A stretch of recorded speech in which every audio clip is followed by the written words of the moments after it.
Ever woken up and gone, I think I want to make a 1950s dress in one single day using this vintage pattern I just happen to have? Well, I did, and this is the vlog. G'day guys, it's Kiralee here. So I quite randomly decided to make a 1950s dress in a day, and there was a few things that inspired this. The first one was that I had just recently inherited a whole lot of patterns from my nan, and some of them spanned like right back to the 1940s, and there were some beautiful 1950s dresses, and there was this one design which looked super simple to make, and I was like, yeah, I'll give that a go. And I was super inspired also by watching Angela Clayton Sewing Through the Decades series, and her 1950 dresses they are the epitome of femininity, and I was like, I want that in my life as well. And the third thing that really kind of caused me to want to do this is the fact that I will be working on soon my Princess Aurora 1950s inspired dress that I've designed myself. So I thought this would be a little bit of a practice run. And then I thought, why not bring you along with me in this journey? If you're anything like me, you love watching people create costumes or historical garments. So why not? Just a heads up, I'm still having issues with my vlogging camera. The sound records in my camera, but then the file doesn't come across with the images.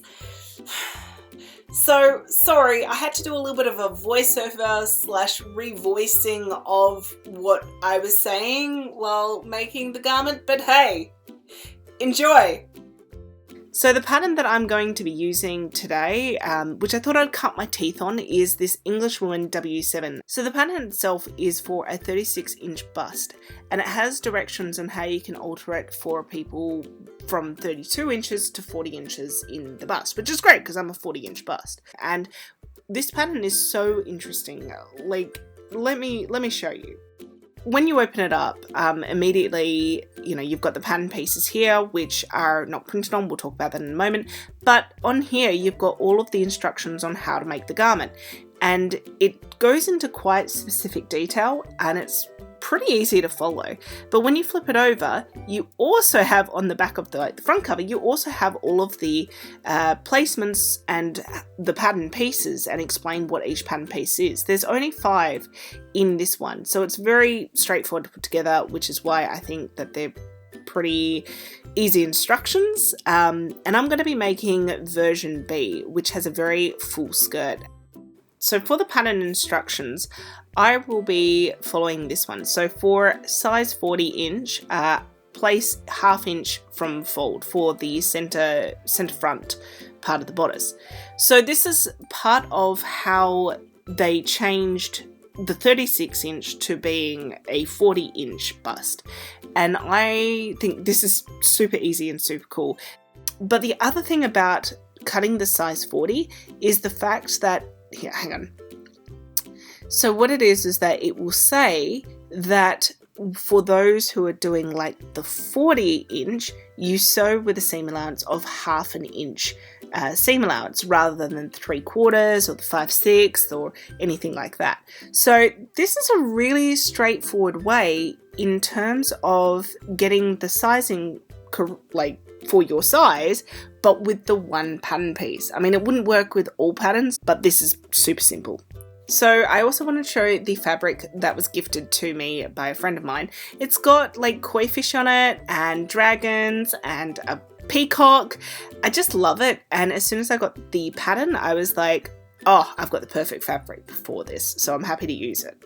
So just as a little bit of a voiceover while I'm laying out the pattern pieces, as you see here, the pattern pieces are not printed on. And this is actually really, really interesting because everything is marked out with these perforations, these little circles. And I tell you what, they're so super easy to follow. Like to be able to place a dart or a pleat is just so easy. And I'm so thankful to Angela Clayton for explaining that in previous videos through her Sewing Through the Decades series, that when I got this, I was like, I know what I'm doing. So thank you, Angela Clayton, if you ever watch this video. So I've got everything pinned down now, and it is pinned with the extra 1/2 inch at the center front, but I'm also going to mark out and draw the extra centimeter that I just need on both the front and the back pieces at the waist, just because my waist is a little bit thicker than those of the 1950s with a 40-inch bust. Yeah, it's okay. Also, while I have it all pinned out, I'm going to mark all the placements of the darts and the pleats and the bodice while I'm at it. And I don't know what these little lines are at the neck hole, but I'm going to mark those too. And then I just cut it out. So super simple. Yeah, by the way, I do all of my sewing and crafting in pajamas, and I'm not going to hide that fact in this video. Enjoy! Do you also craft in your pajamas? Tell me in the comments below.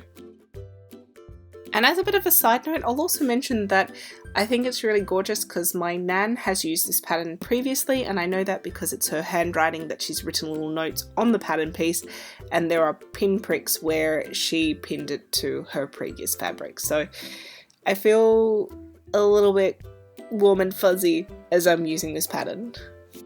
And while I've got the fabric out, I thought it'd be a good idea to cut out the skirt panels as well.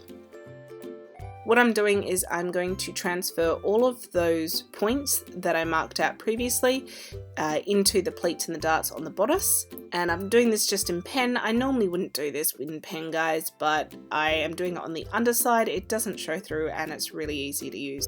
So next up, I'm just ironing the bodice pieces.